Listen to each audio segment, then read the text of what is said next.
We are now going to focus on social isolation and loneliness. So, one of the assigned readings for this week focused on social isolation and loneliness. So, I want you to take time to reflect on what were the major takeaways from that reading.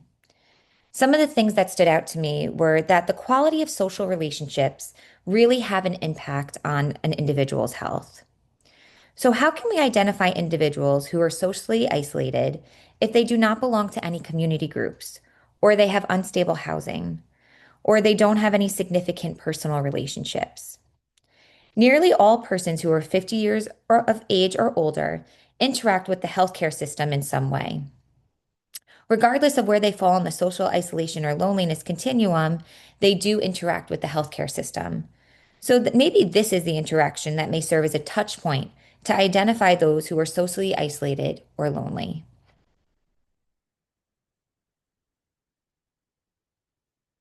Social isolation and loneliness are underappreciated public health risks. However, they have been getting more and more attention, especially since the COVID-19 pandemic. So let's distinguish between the two of them. Social isolation is the objective state of having few social relationships or infrequent social contact with others. Loneliness is a subjective feeling of being isolated.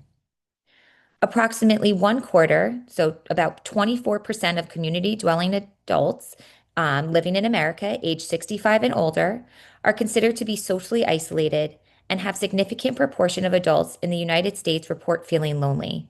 About 35% of adults aged 45 and older, and 43% of adults aged 60 and older.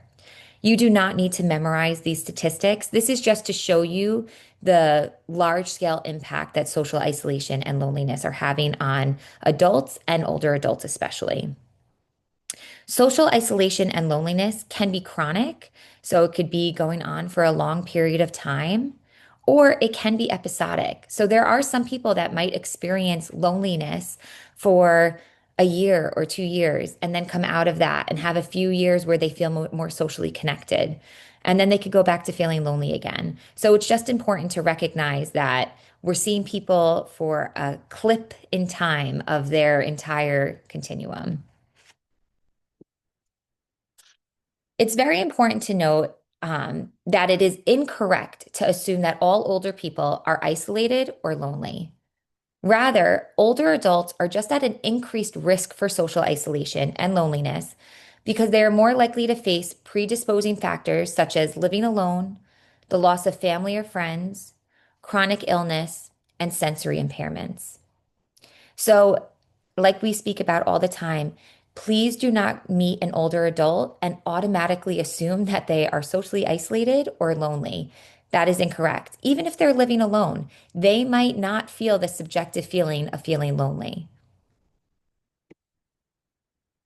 Demographic trends contributing to social isolation and loneliness include increase in the number of people living alone, decreased marriage rates, higher rates of childlessness, and decreased community involvement. So we're seeing less volunteerism and less religious affiliation, which actually are helpful when people are feeling socially isolated or lonely. We try to connect them with these different types of community outreach programs.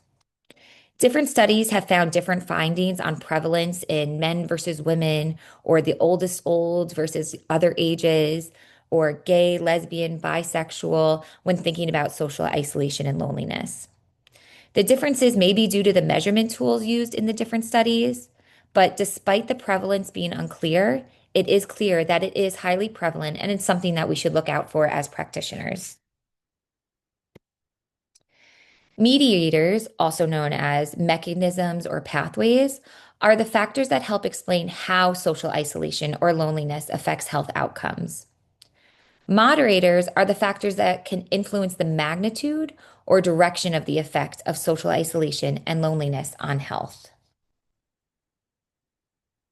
This is an image that came from your social isolation and loneliness reading from this week. The extent to which an individual is socially connected takes a multifactorial approach. This includes structural aspects, which are what connect others via the existence of relationships and their roles. Functional aspects, which is a sense of connection that results from actual or perceived support or inclusion.